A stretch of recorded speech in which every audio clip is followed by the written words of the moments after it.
àwọn Ọ̀yọ́ ní àwọn ò ní gbọ́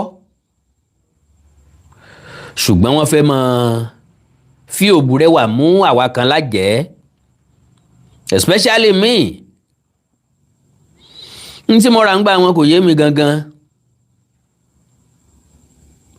ṣùgbọ́n mo mọ̀ pé wọn ò fẹ́ràn mi almost everybody sì mọ̀ wípé wọn ò fẹ́ràn mi ọ̀pọ̀lọpọ̀ ti pè mí lónìí pé Awíkóńkó wọ́n gbọ́nà Ọ̀yọ́ kọjá o alright kí n mọ̀ dá yín lágara torí àkókò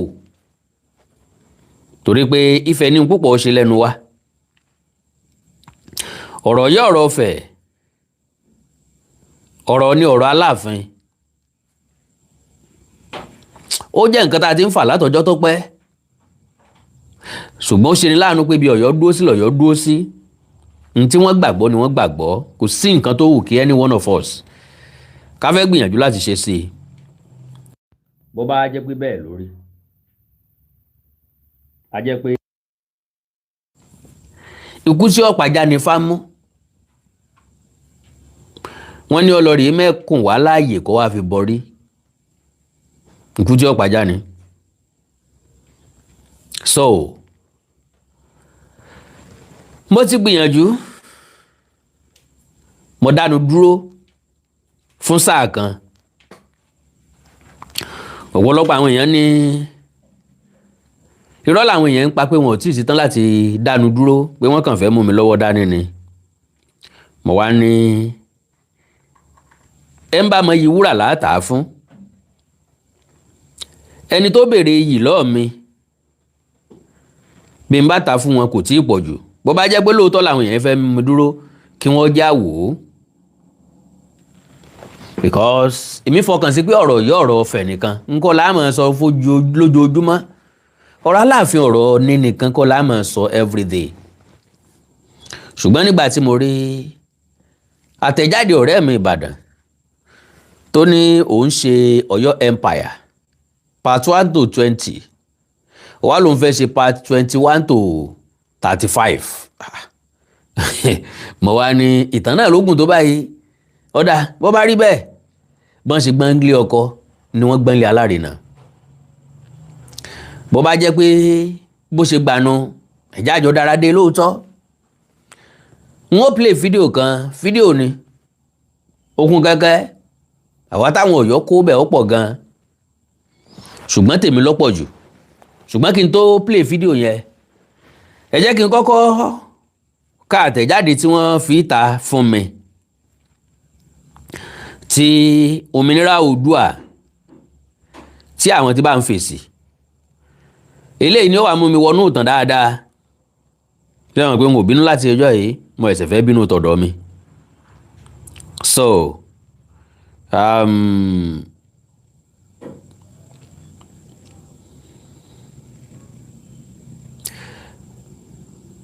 bọ́ kí lómìnira ọmọ Oòduà fi tà yìí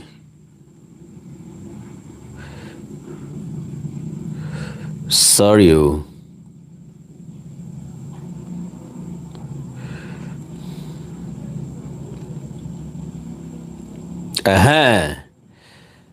n tó òmìnira ọmọ Oòduà n tó fi síta nìyí kọ́lọ̀ nínú àánú ẹ̀ bá mi kẹ́ ẹni tí ń jẹ́ òmìnira ọmọ Oòduà ẹ dákun ẹ̀yin tẹ̀ ń wọlé bá mi share program yẹn mo gbọ́ ẹ̀yin tẹ̀ ń wọlé lórí YouTube díẹ̀díẹ̀ lẹ́mọ̀ wọlé torí time factor ẹ̀yin tẹ̀ wà lórí abọ́rẹ̀ ọba kò ní yẹ ọ́ kò ní yẹ̀ràn rẹ̀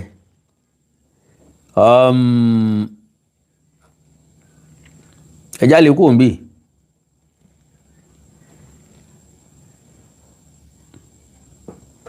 Tóbilọ́ba Moses alọ́ba lẹ́wọ̀n 001 ok ń kọ̀kọ́ yọ̀wọ́ náà God bless you sir torí pé alọ́ba lẹ́wọ̀n gangan náà ló gbé mi wá alọ́ba lóòótọ́ yàtọ̀ sí pé sọ̀rọ̀ alọ́ba lẹ́wọ̀n mi ò ní dákẹ́ lórí ọ̀rọ̀ Ọ̀yọ́ mọ́ ṣùgbọ́n torí pé ẹ̀sọ́ eléyìí ni màá wá tú àṣírí yín síta dáadáa ṣẹ́yìn pé mo sọ níjó ní pé ọ̀rọ̀ mi dàbí ọ̀rọ̀ Barcelona mo rí klọ́ọ̀bù tí mo fẹ́ tẹ̀lé dáadáa kí n tó tẹ̀lé wọn. Barcelona ò kí ń dúró ní dúró wípé kéèyàn má score against wọn, ṣùgbọ́n score 2 I score 3, score 3 I score 4 lọ̀rọ̀ wọn. Pé bí èèyàn bá ṣe int mi sí ni mo ṣe máa ń lórí mi ṣe máa ń wú sí. Bọ̀gbá tí mo ń sọ ẹlòmíì rò pẹ́nu dídán ni, wọn ní mọ̀ pé ó wà natural, wọn rò pé ẹ̀ ń dánu ni dáná máa yí títí òní ìrọ̀ ó mọ̀ bóyá lóòótọ́ ni àbírọ́ ni. So ọ̀rọ̀ kan ní máa ń pe ọ̀pọ̀lọpọ̀ ọ̀rọ̀ wá sọ́dọ̀ mi. Ẹ bá mi share program yẹn lórí YouTube, ẹ jọ̀ọ́ ẹ bá mi share program yẹn. Mi ti ra àwọn èèyàn tí mo fẹ́ tó, ẹ bá mi share program yẹn. Ok, n tí òmìnira ọmọ Oòduà gbé jáde lélẹ́yìí. We can see hypocrisy from Akekaka TV and his people. Àwọn blogger òyọ́nù. None of them could challenge Òfò Ìlọrin, but they can easily publish Ọba Ìpètùmodù that went to jail for fraud.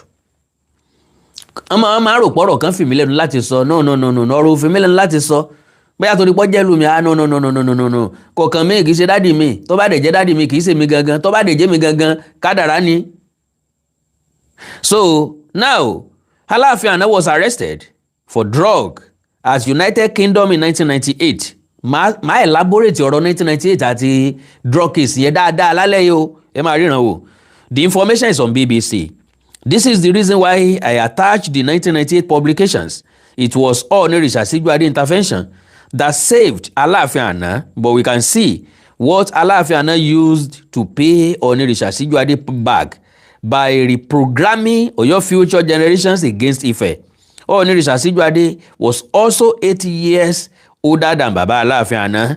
When you have Igbe in your furor and you are pointing out to someone else furor with Igbe, don't be upset when other people show your own furor with Igbe as well.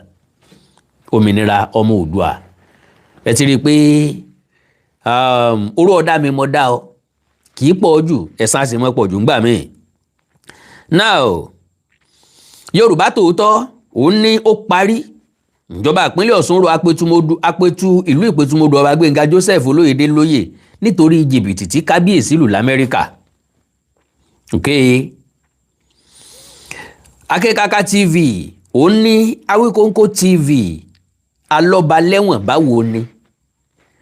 So tí n bá ti yìn tí wọ́n ti mọ̀ pé ó nídìí o how market abúramáwẹ̀. Okay. Ọ̀ṣun government sacks Apẹ̀tùmodù of Ìpètùmodù. The Ọ̀ṣun state government has deposed the Apẹ̀tùmodù of Ìpètùmodù in Ife North local government area of the state. Ọba Gbénga Joseph Olóyèdé with immediate effect. Lo and behold, gómìnà ìpínlẹ̀ Ọ̀ṣun ò declare vacant Apẹ̀tùmodù stool vacant. Rárá o, wọ́n dẹ̀ rọ Apẹ̀tùmodù lóyè. Now punch lélẹ́yìí. So this happened. Bracket 166 reviews drug kingpins arrest by NDLEA, demise of Aláàfin Adéyẹmí others. Mo ń bọ̀ o, n ò tí ì dé o. Now ẹni gómìnà ìpínlẹ̀ Ọ̀ṣun sáàkì Apẹ̀tùmodù tìlú Ìpètùmodù no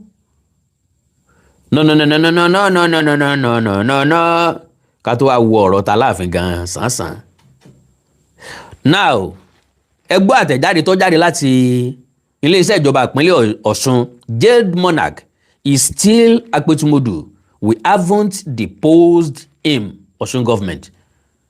So bẹ́ẹ̀ bá fẹ́ ra àràbù ẹ wò rà dáadáa o, torí pé ìjà tẹ́ bá ní lọ́kàn pé fẹ́ jà ẹ make sure pé ẹ jà káyé ó dẹ̀ rí pé lóòótọ́ lẹ jà á. Èmi ò ra àràbù rí, reality lèmi ń sọ, ìtàn ni mo dẹ̀ ń wú jáde, ìǹdẹ̀ tí ìwú jáde mo ẹ̀sẹ̀ fẹ́ bẹ̀rẹ̀ ni. Gbogbo eléyìí tá a ṣe tẹ́lẹ̀ yín ìfáàrà lásán ni. Are you getting me? Now published by Ọlámilékan Àdìgún April 28, 2026. Àtẹ̀jáde the Ọ̀ṣun state government has denied deposing the Apẹ̀tùmodù of Ìpètùmodù in Ife North local government area of the state. Ọba Gbénga Joseph Olóyèdé. A statement by the permanent secretary, Minister of Local Government and Chieftaincy Affairs, Olúfẹ́mi Ògúndùn, said reports that the monarch had been deposed were fake. Osun Defender reports that Oloyede, a dual citizen of Nigeria and the United States, was sentenced by U.S. District Judge Christopher A. Boyko for 4 years in prison on August 26, 2025. He was convicted of leading a conspiracy to exploit COVID-19 emergency loan programs intended to support struggling small businesses. According to the U.S. Attorney's Office for the Northern District of Ohio, the deposed monarch forfeited his Medina, Ohio home, purchased with proceeds of the scheme, and an additional $96,000 traced to the fraud. He was also ordered to serve 3 years of supervised release and pay $4,408,543 in restitution. Two ruling houses in Ikpetumodu and the kingmakers in the town had asked Governor Ademola Adeleke to declare the stool vacant and initiate the process of the appointment. I was there ngbà tán ṣe meeting, mo dẹ̀ gbé àgbájáde meeting ọ̀hún jáde sórí social media. Now, however, the statement by Ogono noted that at the appropriate time, the general public and indigenes of Ikpetumodu will be informed of the action of the government on the issue. He said, and I quote, "The attention of the Osun State government has been drawn to a fake press release in circulation on the purported deposition of the Akpetumodu of Ikpetumodu. The press release did not emanate from the Ministry of Information and Public Enlightenment or the Ministry of Local Government and Chieftaincy Affairs, and members of the general public, and particularly indigenes of Ikpetumodu, are advised to disregard the fake viral story. The state government has had useful and meaningful consultation and dialogue with stakeholders of Ikpetumodu, and steps are being taken in line with the rule of law, which is the cornerstone of the present administration in the state. At the appropriate time, the general public and indigenes of Ikpetumodu will be informed of the action of government on the issue through the appropriate channel of communication," the statement read. And to God be the glory. Tán máa ń sọ̀rọ̀ nípa stakeholder ní Ikpetumodu, a jẹ́ pé mi náà jẹ́ kan bẹ̀. The outcome of the meeting kì í ṣe láti tètè install ọba míì. Àbájáde ẹ̀ ni wípé kí wọ́n declare stool open. For now, àti ìsọ̀rọ̀ nípa àjọba tuntun àbá àjọba tuntun. Now, mo rí i pé tí ọ̀rọ̀ bá ti ṣe bí ọ̀rọ̀ lórí ọ̀rọ̀ Ọ̀yọ́, ibi tí àwọn Ọ̀yọ́ máa lọ ni ọ̀rọ̀ Akpetumodu, ọ̀rọ̀ Akpetumodu, ọ̀rọ̀ Akpetumodu, ọ̀rọ̀ Akpetumodu, ọ̀rọ̀ Akpetumodu. Mo wá wò pé lóòótọ́ n tí ọ̀dà òlókọ méjì kò dáa ní jẹ́, ṣùgbọ́n tá a bá wò dáadáa, ọ̀pọ̀lọpọ̀ àwọn tí wọ́n jẹ́ ọba yìí ni wọ́n fẹ̀sùn kàn wípé ìwà ìlọ́nilọ́wọ́gbà ń bẹ lọ́wọ́ wọn. Àwa náà mọ̀ ọ̀pọ̀lọpọ̀ ara àwọn tó jẹ́ pé obìnrin ni wọ́n base lé lórí. Àwọn obìnrin wọ́n ń lu jìbìtì, àwọn ará Amẹ́ríkà tó fẹ́ fọ́ba, ará London tó fẹ́ fọ́ba, ará Canada tó fẹ́ fọ́ba, àwọn gbogbo wọn ni wọ́n ń kó sọ́wọ́. Oríṣiríṣi cases wọ́n gbé wá síwájú wa, bóyá kò lẹ́sẹ̀ ńlẹ̀ dáadáa tàbá owó pé ńgbà tọ́rọ̀ dùn láàrin yín ni ọwọ́ kan ọwọ́, ńgbà tọ́rọ̀ dùn láàrin yín lẹ́ẹ̀ change báàgì, lẹ́ẹ̀ change owó, lẹ́ẹ̀ change gold láàrin ara yín, ẹ lọ́ọ́ mọ̀ ràn ọ̀pọ̀lọpọ̀. Now, ọ̀rọ̀ ti COVID-19 tí Akpetumodu, well, kọ́lọ̀ wọn má jẹ́ kórí ọ̀tá kò yan ni. Òye tó yé àwa ni wípé majority ọmọ Nàìjíríà, especially Yorùbá, afẹ́ràn àràbù, and again etí wa kì í ṣí sílẹ̀ fún àlàyé ọ̀rọ̀ tàbí òdìkejì ọ̀rọ̀. Well, according to àlàyé ń tó ṣẹlẹ̀, a dẹ̀ ti ṣe láìmọye ìgbà, ṣùgbọ́n briefly náà ni màá yan. Ṣé lóòótọ́ ni ọba Akpetumodu kówó jẹ? Ǹtẹ́ ó ṣókùnkùn sí èèyàn ọ̀hún sọ́lọ́run, ṣùgbọ́n àwọn nǹkan kan ń bẹ tó jẹ́ wípé bọ́ ọba so nídúró fún èèyàn, bí wọn ò bá ráwọn tó jẹ ọ́ lówó tó yáwó, tàbá àwọn tó so ń dúró fún, ìwọ gangan ni wọ́n mú dípò wọn. Òṣó ń dúró fún èèyàn kóòtù, bẹ́ẹ̀ tán òṣó ń dúró fún bá jọ̀ǹpù bail, ìwọ ni wọ́n arrest. Ọba àyàn yáwó, òṣó ń dúró èèyàn, ọba wọn ṣe gàrántọ̀ níbi owó yíyá, bẹ́ẹ̀ tó ọba dáwó padà, ìwọ ni wọ́n mú kó wá dáwó padà. Iléeṣẹ́ tí ọba Akpetumodu ní lórílẹ̀‐èdè Amẹ́ríkà, iléeṣẹ́ tó ń rí sí owó orí ni, tó ń rí sí tax, nígbà yẹn san tax, nígbà yẹn gba tax. Ok, nígbà tí COVID-19 bẹ̀rẹ̀, kò síbi tí wọn ò ti ṣe palliative, kò síbi tí wọn ò ti ṣe owó ìrànwọ́ fáwọn èèyàn. Nàìjíríà náà ṣe tiẹ̀ majority àwọn tó gbà ní Nàìjíríà n ò rí kankan àwọn lẹ́nu àwọn tí mo dámọ̀ n ò rí kankan nu wọn tó dá padà tó sanwó ọ̀hún padà. So oríṣi méjì ní ti Amẹ́ríkà ó dá o àwọn èèyàn kan náà ń bẹ tó jẹ́ pé wọ́n kàn wà lábúrọ̀dù ni òye ìwé wọn kò kún tó wọn nímọ̀ wọn lóye dáadáa nípa nǹkan. Majority wa bá a bá lọ báǹkì tá a bá lè fíìlì nǹkan á sọ fáwọn èèyàn kan tó bá wà nítòsí kí wọ́n bá wa fíìlì ẹ̀ òkè. Gẹ́gẹ́ bẹ́ẹ̀ náà ni ọ̀pọ̀lọpọ̀ nǹkan tá a máa ń ṣe afẹ́ gba láńsẹ̀sì ni afẹ́ ṣe CAC ni gbogbo ẹ̀kọ́ ni òye rẹ̀ yé wa lásìpìlẹ̀ tá a ní nídìí ẹnìkan láti tọ́ wa sọ́nà ntọ́ba pé tí mo dùn ṣe nu. dòyí jẹ́ pé ọ̀pọ̀lọpọ̀ àwọn èèyàn ni wọ́n gba ọ̀dọ́ wọn láti gba palliative láti gba owó COVID-19 yẹn ṣùgbọ́n gbà tọrọ di pé kí wọ́n dá padà àwọn èèyàn yẹn refuse láti dá padà. Ọmọ Nàìjíríà dẹ̀ ni wọ́n gbogbo àná la mọ̀ pé ó ń jìbìtì lọ́pọ̀ jù ní ọmọ Nàìjíríà aláyàsán lọ́pọ̀ ní ọmọ Nàìjíríà kan yáwó kan má fẹ́ dá padà mọ́. So àìdápadà orúkọ iléeṣẹ́ yẹn ló wà lórí gbogbo owó tí wọ́n gbà because kálẹ̀ èèyàn gba owó tí wọ́n ní ọba apẹtumọdù gbà yẹn like $4.kìnìkan million. Ó yẹ káwọ́ orí lára wọn ìmírè kí apẹtu ń lé $10,000 ni wọ́n fún mi. So ẹni tó bá nírú owó bẹ́ẹ̀ lọ́wọ́ tó wá fún mi $10,000 ọmọ tó bá jẹ́ mi náà ni n kọ́kọ́ sọ pé ẹni ìlànà o ìgbàdógójì èrò wájà mo mọ̀ pé everybody manage life ẹ̀ ni. Àpètùmọ̀dù òṣìṣẹ́ ilé ayé ẹ̀ torí tèmi ṣùgbọ́n kò sẹ́ni tó fẹ́ listen sí side of his own stories. Majority àwọn tó yáwó ní tí wọ́n ṣe ní kóòtù ni pé wọ́n dúró takò wọ́n. Kò dẹ̀ sí nǹkan tí ilé ẹjọ́ ṣe ni pé ilé ẹjọ́ dorí gbogbo ẹ̀ lé wọn lórí. Now ọ̀rọ̀ eléyìí ọ̀tọ̀ ọ̀rọ̀ àwọn àti pásítọ̀ tí wọ́n jọ arrest tí wọ́n jọ dájọ́ fún oríṣiríṣi nǹkan ló ṣẹlẹ̀ láàrin wọn. Well ẹ má jẹ́ rìn jìnnà púpọ̀ kí n má bàa yà kúrò lórí tí mo bá wá gangan. Now tẹ́ bá wo title program mi mo wá ní ìkan second ẹni tí wọ́n mú fún jìbìtì COVID-19 wọn ò mú pé ó ń lu àwọn èèyàn jìbìtì káàkiri kì í ṣe pé ó ń disguise gẹ́gẹ́ bí obìnrin tó fi ń gbà àwọn èèyàn ṣùgbọ́n COVID-19 ọ̀n gbowó COVID-19 ká sọ pé àwọn gangan náà ti ẹ̀ gbà lóòótọ́.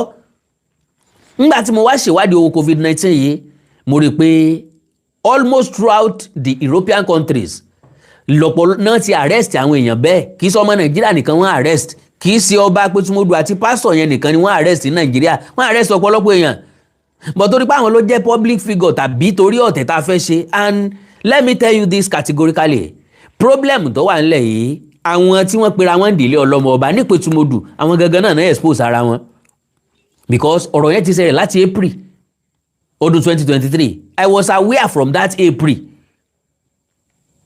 láti ìgbà tó ti ṣẹlẹ̀ ni mo ti wà aware ṣùgbọ́n lórí burúkú ọmọ ìlú ni mo ń fẹ́ dí ìlú ẹ̀ síta.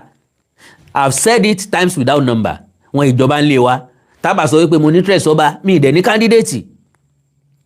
Are you getting me? Now àwọn tí wọ́n ń polongo ara wọn síta aggressiveness wọn anxiety wọn ló jẹ́ kán sọ pé wọ́n ti declare stool open. Èmi dẹ̀ sọ kinní kan fún wọn wípé pẹ̀lú ìgbéraga àti ọ̀kánjúà olè ìwà ń wára wọn yóò fún wọn ní ó lè padà jẹ́ kí wọ́n jẹ̀bi bọ̀. So now that is lórí ọ̀rọ̀ Tapẹ̀tùmọdù ìyẹn fún àwọn ọmọ Ọ̀yọ́ tí wọ́n rò wípé àwọn lè lu ọ̀rọ̀ Apẹ̀tùmọdù láti against mi tó máa wá wíkì mi kò sí tó lè wíkì mi láyé lórí social media kò sí nǹkan náà tó lè wíkì mi pátápátá kí kárí ibi tèmi náà ti ń ṣe tótó mẹ́lẹ́tò ibi tí Sisi Alágbo àtọkọ rẹ̀ tí wọ́n jọ gbé sórí ìtàkùn ayélujára ilé ìta ń jẹ lọ́wọ́ ní ìsẹ́nu Ọlọ́run lọ́mọ iye ìgbà tá a fi jẹ́ part 2 ń bọ̀ lọ́nà lórí ti Sisi Alágbo ọ̀pọ̀lọpọ̀ àṣírí ló ti tú o.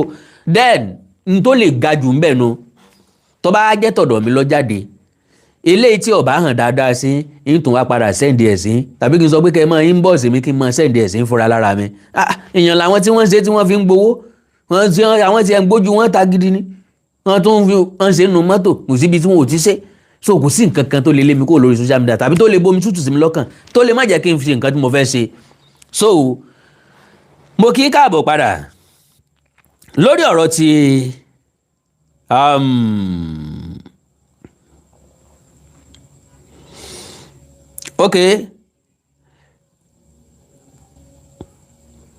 lórí ọ̀rọ̀ ti Aláàfin ẹ rí i pé ọ̀pọ̀lọpọ̀ nǹkan ló ti ṣẹlẹ̀ sẹ́yìn tó jẹ́ pé tá a bá mẹ́nu dé orí ẹ̀ mo máa ń fò tàbí kí n dápè mi ní dápè lónìí torí pé ọ̀rọ̀ dẹ̀ pọ̀ ń bẹ o bọ̀ díẹ̀ náà ni mo máa sọ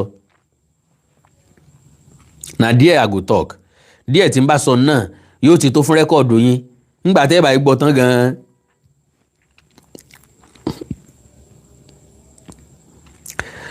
Now báwo ni wọ́n ṣe rescue Aláàfin wọ́n detain wọn àwọn mélòó wọ́n detain details kéèsì wọn ẹgbọ́n bí nìsín wọ́n mú wọn ní Gatwick ṣé Gatwick ni Gatwick airport ní London.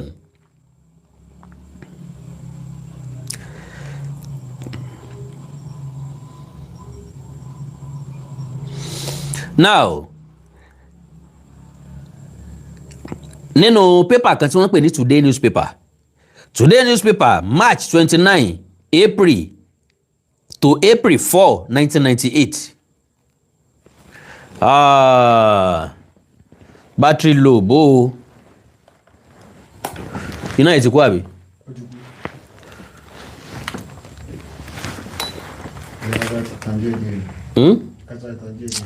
ẹ sáré bá mi tàn no má wọrí ilé ilé má jẹ́ káwọn èèyàn gbọ́ mi mọ́ bẹ́ẹ̀ yẹn o lórí Facebook ẹ má bínú ẹ̀yin èèyàn ẹ má bínú o Gatwick God bless you sir gbọ́ mi mọ́ Facebook àbí.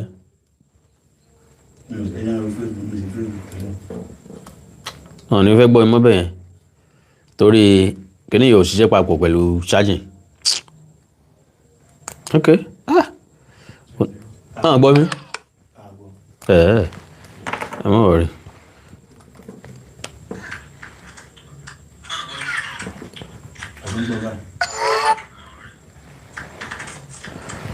Okay. Ẹ gbọ́ tẹ́lẹ̀. All right.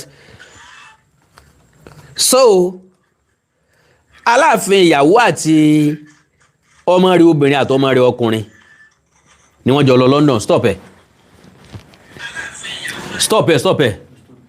Okay, now Today newspaper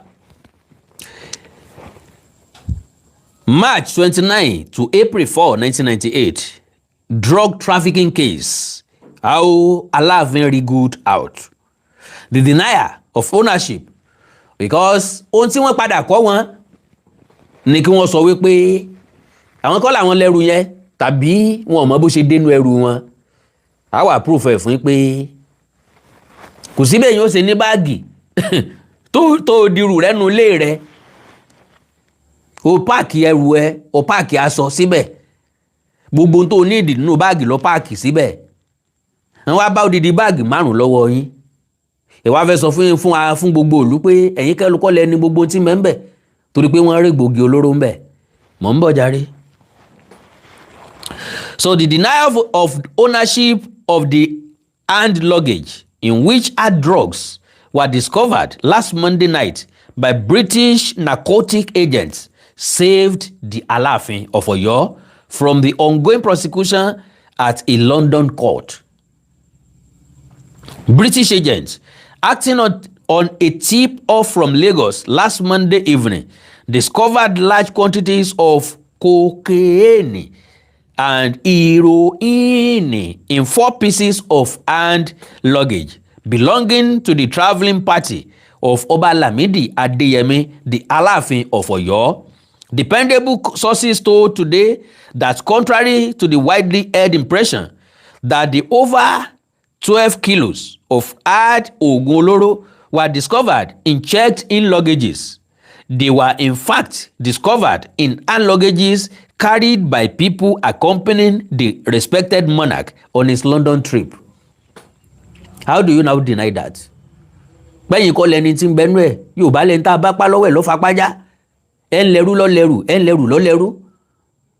Mbó la ṣe wá débì kan tẹ́ ń lẹ́rù ó wà sọ pé nǹkan ló ń lẹ́rù mọ́ tẹ́ ń tọ́ lẹ́rù ó sọ pé ẹrú kìí ṣe tó mọ́ kò rí bẹ́ẹ̀ náà. Today investigations revealed that Ọba Adeyemi, who was travelling with his wife, son and daughter, were also billed to have been accompanied on the trip by 2 aides, who were to minister to the monarch's need in aircraft and while in London on the purported medical trip. However, the joining of the aides were terminated in Lagos when they were nabbed by National Drug Law Enforcement Agents NDLA, who discovered large quantity of India hemp in 3 big suitcases they were checking in into the London-bound aircraft, and which were alleged to belong to the members of the royal family. Now, ṣé ẹ ti gbálàyé báyìí nísìnyí? Kábíyèsí ń lọ sí London pẹ̀lú ọmọ rẹ̀ obìnrin, pẹ̀lú ìyàwó ẹ̀, ọmọ rẹ̀ obìnrin kan àti ọmọ rẹ̀ ọkùnrin kan. Meanwhile, ìgbà tí wọ́n kúrò nílé, àwọn 5 ni wọ́n ń lọ sí ìrìn àjò. Àwọn ẹrú àbíránṣẹ́ tí wọ́n fẹ́ tẹ̀lé kábíyèsí, àwọn 2 tán ti gbọ́ dá o, bí kábíyèsí bá nídìí nǹkan nu pléènì, àwọn ní ọmọ bá kábíyèsí mú gbá, àwọn ní ọmọ bá máa wo, tàbí tó bá dé London tí ń lọ, kábíyèsí ọ̀sá lè dá fọṣọ, kò lè dá fọ bàtà, kò lè dá nu bàtà, àwọn tí ọmọ ran kábíyèsí lọ́wọ́. Now, àwọn drug law enforcement agents, àwọn yẹn wá dá 2 yẹn padà, wọ́n arrest 2 yẹn láti Lagos. Kí náà bá nú ẹrù wọn? Igbó ni wọ́n bá nú ẹrù àwọn méjèèjì nínú suitcase wọn. Meanwhile, eléyìí tó kù ń bẹ́nu báàgì 5 tó kù tí wọ́n padà gbé dé London. Kennedy tí wọ́n fi check ẹrù bàbá ní Nàìjíríà, because he was the one of the most respected monarch in Nigeria. Láìmọ̀ wípé bàbá ń dọ́gbọ́n, wọn ò tú ẹrù wọn ní Nàìjíríà, in tó fà á nìyẹn tó fi jẹ́ pé UK làṣírí tọ̀dọ̀ tí wọ́n ti tú. Now, bó ni wọ́n ṣe máa deny in tó bá wọn dé UK tí wọn ò lè deny tàwọn 2 tí wọ́n arrest ní Nàìjíríà? Ṣé wọn pé ká níbi tí ìlú ti dáa ni, ńgbà wọn ti mú èèyàn 2 tó jẹ́ pé wọ́n tẹ̀lé kábíyèsí ni, ó yẹ kán forfeit travelling yẹn, kò yẹ kán jẹ́ kán lọ mọ́, ó yẹ kán ṣàyẹ̀wò dáadáa pẹ̀lẹ́rù tó kù. Nàìjíríà náà bá ti mú wọn, Nàìjíríà lẹ̀sìn ìbá ti yọ. So wọ́n dé London kán tó arrest wọn, wọ́n arrest àwọn 2 ní Nàìjíríà. Mo sáré pé ọ̀rọ̀ yẹn involve National NDLA, National Drug Law Enforcement Agency. Mo rí pọ́rọ̀ yẹn involve, mo kókó wá wò pé sáwọn ti London ló transfer case wá Nàìjíríà ni. Mo wá bẹ̀rẹ̀ sí wádìí mi dáadáa, because problem táwọn Ọ̀yọ́ ní ni pé wọ́n mọ̀ wípé táwọn bá ti tú ọ̀rọ̀ kan kékeré, á wà lọ wádìí ẹ̀ dáadáa lẹ́kùnrẹ́rẹ́ dáadáa kó tó di pé wọ́n jáde. Bẹ́ẹ̀mi ṣe máa ń ṣe nìyẹn, tí máa ń kó bá wọn nìyẹn. Ọ̀rọ̀ mi ó wá bẹ̀rẹ̀ sí ní kan wọ́n lára. Ìpè lókù tí wọ́n mọ̀ ṣẹ́, tẹ́ bá lọ wo orí social media ní ìsìn bí mo ṣe ń ṣe program lọ́wọ́, ẹ lọ wo kọ́mẹ́ǹtì, tẹ́ bá ti ráwọn tí ń ṣépè ọmọ Ọ̀yọ́ ni. Ìpè lásán làwọn mọ̀ ṣẹ́.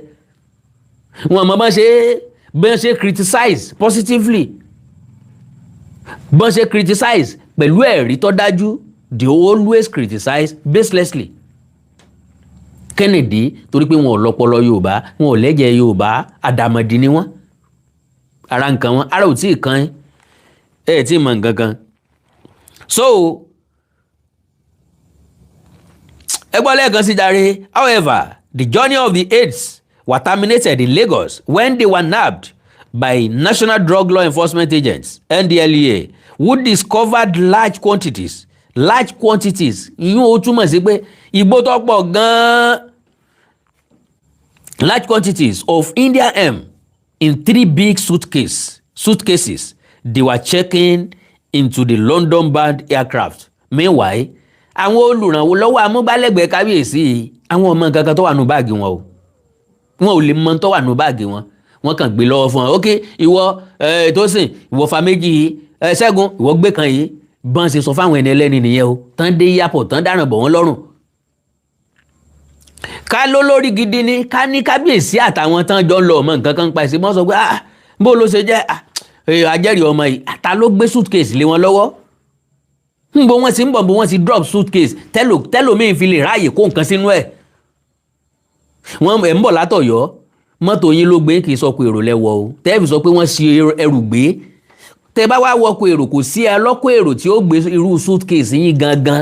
Débi pé ẹ̀fì sọ pé ẹ sí suitcase gbé ni. Suitcase mélòó lẹ sì gbé? Àwọn báàgì tẹ́ kó dé London, èwo lẹ́sìn gbé nínú wọn. So a ti sọ fún yín pé ẹni tí bá ń tọpa ẹni tí ó jẹ̀yà rẹ̀ lówó káàkiri yóò pàdé ẹni bá bẹ́ẹ̀ jẹ lówó. Fúnra lára yín lẹ máa ń tanná ràn di ara yín, fúnra lára yín lẹ máa ń tanná wọ́rọ̀, fúnra lára yín lẹ máa ń fẹ̀dí ara yín ìta. Ẹ̀ ń gbìyànjú láti tọpa ẹni tó jẹ bàbá yín lówó.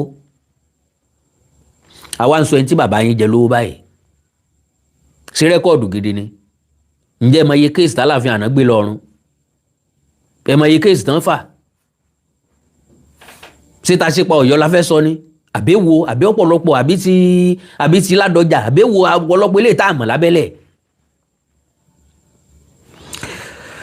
Okay, at the time, the aides were nabbed with their big luggages at the Muritala Mohammed Airport. The members of the royal family were relaxing at the VIP lounge upstairs, awaiting embarkation on their Cameroon Air UY072 flight.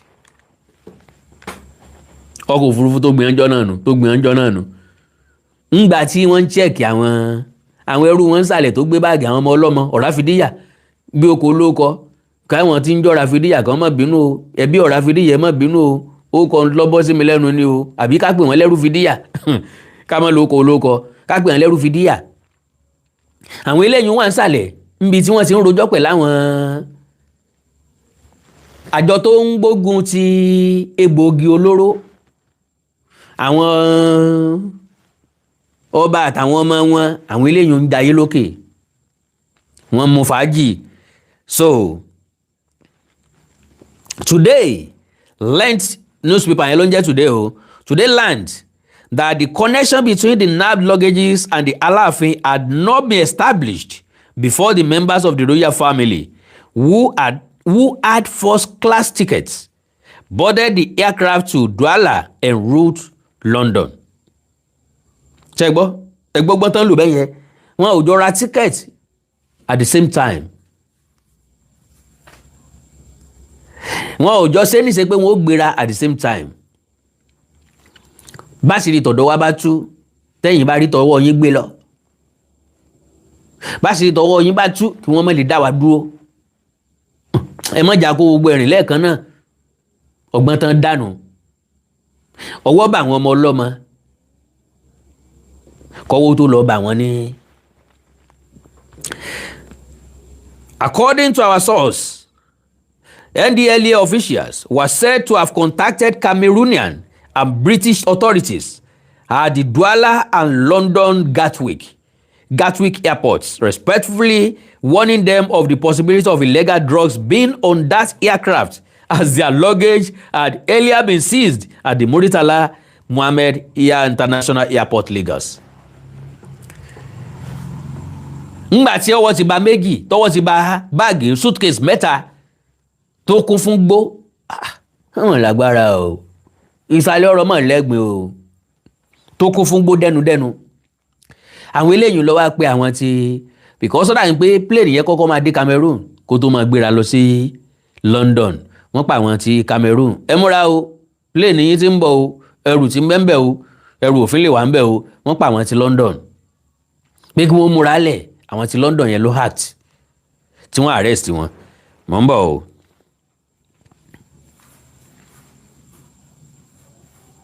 However, Cameroonian authorities were unable to act as the information was said to have arrived late after the aircraft from Lagos had already left for London after a stopover in Douala, Cameroon's economic capital.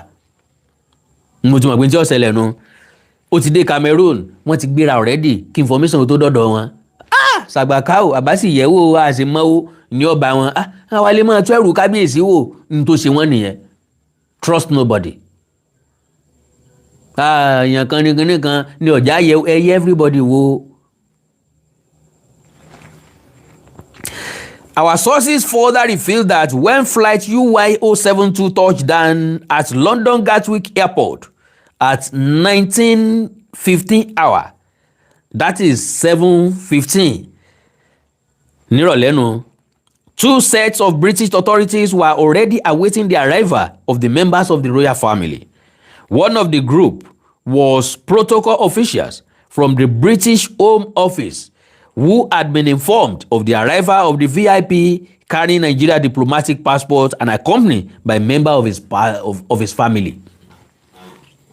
Ẹ̀rọ ìgbé tí wọn ò tí ọ̀jẹ̀ kan tó ẹrù wọn ni pé diplomatic passport ni wọ́n ń lò. Nǹkan pè ní diplomatic passport ò ní pé ààrẹ orílẹ̀-èdè ni máa ń fún èèyàn. Àwọn ọlọ́lá sì wọ́n máa ń fún àwọn èèyàn kan rìn láàrin ìlú wọn máa ń fún wọn ètò ẹrù wọn o. Wọ́n sì sábà dúró de físà.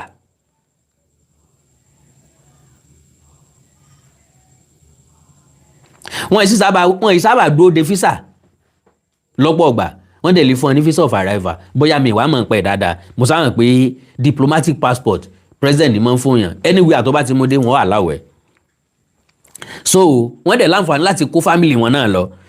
The other group was a battery of anti-narcotic British custom officials who had been alerted that the same VIPs whom their home office counterparts had been instructed to give a red carpet treatment might in fact be linked to the seized luggages containing illicit drugs in Lagos. Àwọn second team wọ́n ti instruct wọ́n lẹ̀ pé ní VIP plane tí ń bọ̀ yìí o èèyàn ńlá kan bẹ́ẹ̀ o sísọ̀kalẹ̀ tí bá ń sọ̀kalẹ̀ red carpet ni ẹ róòlù fún o red carpet ni ẹ róòlù fún o ẹni yẹ ni ẹ̀yẹ ni àpọ́nlé ni o. Ngbà tán ti wá gbá announcement náà wá wò pé kọ́ mọ̀ jẹ́ pé àwọn tí wọ́n ní kátẹ́ carpet lẹ̀ fún láìmọ̀pọ̀ ọmọ ilẹ̀ ni wọ́n bẹ gbé wọn sórí bẹ́ẹ̀dì wọn á jábọ́ lẹ́yìn àpọ́nlé àbùkù lọ́kàn láìmọ̀ pé ẹni ilẹ̀ ni wọ́n pé wọn ò yẹ kápẹ́ẹ̀tì wọn ò padà tẹ́ red carpet fún wọn o. Ṣé èsè pé àwọn náà wà connected to ẹrù òfin tí wọ́n ní wọ́n gbà lọ́wọ́ àwọn kan lẹ́kọ̀ọ́. Ọ̀dà o. To complicate this dilemma, according to our sources, the Nigeria High Commission at Northumberland Avenue had not been briefed of that impending disaster of a monumental dimension, and the acting High Commissioner, Mr. Uche Okeke, merely dispatched 3 Porsche vehicles to convey the royal train from the airport to their hotel. Nigeria High Commission ní London àwọn ti rán convoy ọkọ̀ mẹ́ta pé kí wọ́n lọ kó kábíyèsí ìyàwó àtàwọn ọmọ ẹ̀ kí wọ́n gbé wọn lọ sóòtẹ́ wọn. Láìmọ̀ pé gbẹgẹdẹ ó gbiná o gbẹgẹdẹ ti padà gbiná o.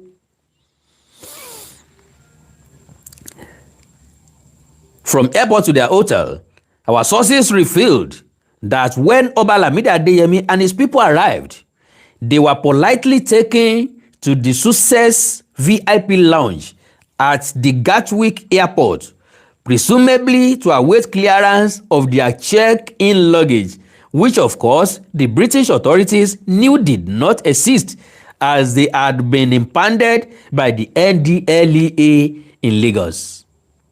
Instead, the ever-polite British custom officials approached the Aláàfin. Tó bá jẹ́ Nàìjíríà ni ìwà ń wára àwọn ọlọ́pàá yóò ti mú fura wá. London, America. Ọ̀tọ̀ ọlọ́pàá wọn ò fi mú ọdẹ wọn ó sì mọ̀ sí sorry sir we just to check this sorry sir I'm sorry sir tó fi dẹ́wọ̀n wọ́n ó mọ̀ sí sorry ṣùgbọ́n táwọn ti bí ojú tán bá lè wáyé ti mọ̀ béèrè pé ṣé ò sí nǹkan kò sí nǹkan àbẹ́ẹ̀ mọ́ tẹ́ ẹ gbé. Instead, the ever-polite British custom, approached them and his team. Instead, the ever-polite British custom officials approached the Aláàfin and his team and requested to search their 4 pieces of hand luggage, which they had brought down from the aircraft and which were kept beside their seats in the Success VIP lounge. Báàgì tán ṣàgbé wọlé lọ́wọ́ ni ọ̀dà kábíyèsí ẹ̀wọ̀n bínú afẹ́yẹ báàgì yìí ń wò ń sì ń bẹ́lẹ́gbẹ̀ẹ́ wọn kò síbi tí èyí ó gbé pamọ́ sí kò sẹ́yìn ọmọ tẹ́ sàrégbè rán gbogbo airport lọ́mọ lólóyè kò sí ibi téèyàn ti lè sápamọ́ ń bẹ̀. Today learned that the Aláàfin of Ọ̀yọ́ Ọba Lamidi Adeyemi, who is also the chairman of Ọ̀yọ́ Council of Traditional Rulers, instantly denied the ownership of any of the 4 pieces of hand luggage. Ọba rí kú ọba họ. Báàgì o elé ṣe mi mo ní o, èmi kọ́ mo nìkan kan bẹ̀ o, mi tọ̀dọ̀ mi kọ́. Ṣé wọ́n wá lọ sí London lọ́wọ́ òfo ni? Wọn ò gbé nǹkan kan dání. Okay. Wọ́n láwọn kọ́ làwọn ní in difference to the high traditional office which he occupies as well as the diplomatic passport which he holds, the British agent did not search the briefcase which the Aláàfin accepted belonged to him, but rather searched the 4 pieces of hand luggage which he had disowned. It was in the first bottoms carefully sewed into this hand luggage that the agent allegedly found well packed quantities of heroin and cocaine, leading to the immediate arrest of the Alaafin's wife, his son and daughter, as well as the monarch, who was the leader of the team. Lo and behold, London ọ̀ráyè gbadì ẹ̀sìn kò sí nǹkan tó kàn wọ́n pẹ̀lú pé èèyàn kan jọba Nàìjíríà lẹ ti ń dádé adé ọ̀kàn wọn London. Àtàláàfin àtìyàwó àtàwọn ọmọ wọn kó gbogbo wọn wọ̀. The members of the royal family who were detained overnight at the airport were later interrogated and asked to make statements after a prominent London-based Nigerian lawyer, Mr. Chinedu Ned Nwoko, had been contacted by the Nigeria High Commission on behalf of the detained persons had arrived. Àwọn tó wà Nàìjíríà ni wọ́n forí gbárí. Ó ní àná ń bẹ lára wọn. Àwọn ni wọ́n pe ààrẹ tí ń bẹ lórí àlééfà. Ojú tí ọ̀rá lé mi ojú òtì mi, olúwa rẹ̀ gangan ló lórí aláìní tìjú. Àwọn wọ́n sì pé àwọn ni wọ́n sáré pe United Kingdom. Ẹ pa wálé ẹ mọ́ pa wá tẹ ẹ bá wa ṣe lókù òru. Ta ni jẹ́ tájá ń jùrù lélẹ̀? Kí ni tí mò ń gbìyànjú àti sọ́ńbì yìí? Ǹdí pé káwọn àgbààgbà Ọ̀yọ́ kí wọ́n pe ọmọ kéékèèké tí ń bẹ lórí social media yìí, ọ̀ràn tí wọ́n dá sí lọ́rùn apá yín ò ní lè ká o. Ibi tí wọ́n fẹ̀dí yín síta dé ọdún 10 ò ní ẹ̀ ní lè rí kọ́fà padà. So the earlier the better you call them one after the other. Pé kán yọ̀ǹda social media tàbí kán yọ̀ǹda ọ̀rọ̀ Ọọ̀ni àti Ilé-Ifẹ̀. Kí wọ́n yọ̀ǹda láti máa bú ọba kankan kí kálukú jókòó lé wà bẹ́ẹ̀. Ọọ̀ni ò tí ì lanu búyàn kankan rí, jẹ́jẹ́ Ọọ̀ni lọ̀ọ́ni ń lọ. Ìyẹn túmọ̀ sí wípé gbogbo àwọn ọmọ tán sọ̀rọ̀ àlùfàǹsá látọ̀yọ́ yìí inú ọba Ọ̀yọ́ ń dùn, inú àwọn àgbààgbà Ọ̀yọ́ ń dùn sí nǹkan tí wọ́n ṣe, wọ́n dẹ̀ ń gbóríyìn fún wọn lọ́jẹ́ kan continue. Àwa ti lò wọ ọmọlúàbí, a ti lò wẹ́ torí ẹ pé àtẹ́ntọ́ kàwé díẹ̀ bí ò ti ẹ̀ pọ̀. Bá ti ẹ̀ kàwé púpọ̀, àka ọgbọ́n orí wa lọ́jà desist. Ọ̀rẹ́ mi gbìyànjú the effort, ó ti dọ̀bálẹ̀ pé kí wọ́n jẹ́ ká gbà láfíà láàyè. Mo ti gbàgbé máa play fídíò yẹn. Bí wọ́n ṣe bẹ̀rẹ̀ sí láálí wá gbogbo ẹ̀ lẹ́ máa gbọ́ láìpẹ́ yìí. Ṣùgbọ́n jẹ́ abẹ́lé ìdílẹ̀ lẹ́ẹ̀kan wọ́n ṣàfọ́. Kí wọ́n jogun omi, kí wọ́n jogun osinmi. Lórí ọ̀rọ̀ Ọ̀yọ́ àìsẹ̀ bẹ̀rẹ̀ ni o. Orí ibi tí mo dúró sí tẹ́lẹ̀tẹ́lẹ̀ pé tán bá kúrò lórí social media for good 3 months. Oṣù kan gbogbo tẹ́lẹ̀tẹ́lẹ̀ for good 3 months. Ni ìwọ̀n tó ní sọ̀rọ̀ ń pa Ọ̀yọ́ mọ́. Mo ti bẹ̀rẹ̀ padà bẹ́yẹn o. Mi rán anybody o. Ẹ ń bá pè mí láláṣejù déédéé. Ẹ ń bá lọ́mọ burúkú ni mi déédéé. Gbogbo tẹ́ bá fẹ́ sọ ń pa Àpètù ẹ go ahead. Gbogbo tẹ́ bá fẹ́ sọ ń pa Àpètù Modù ẹ go ahead. Èmi ọmọ ajá ilé ìkànnì lábẹ́lẹ̀. Àpètù Modù is not my father. Mo dẹ̀ ti sọ fún yín, Àpètù Modù is a town. The stool of Àpètù Modù is an institution. Ọba Joseph Olóyèdé is an individual. Ó rí pé 3 things ni. Individual ò lágbára bí stool, kò lágbára bí àpèrè, àpèrè yẹn ò lágbára bí odidi ìlú. Torí bẹ́ẹ̀ yẹn bá gorí àpèrè bí ìlú ọba fẹ́ràn rẹ̀ onìkan ní ọmọ dáàfin rẹ̀ ṣe o. Ẹnìkan kan kò dẹ̀ ní sọ pé kẹ́nìkan kan máa rìn lù. So báwo nìyẹn ṣe wá kàn mí? Tẹ máa fi àrò pé ìyẹn lẹ́mọ̀ fi sọ̀rọ̀ mi ràn yín níṣẹ́ o. ikú tí ó pajá ní fámú, ikú tí ó pa ń bẹ lọ́wọ́ wa, ìtàn ni. Àwọn òní bá ń jàjà wa no physical fight no, ìtàn ni.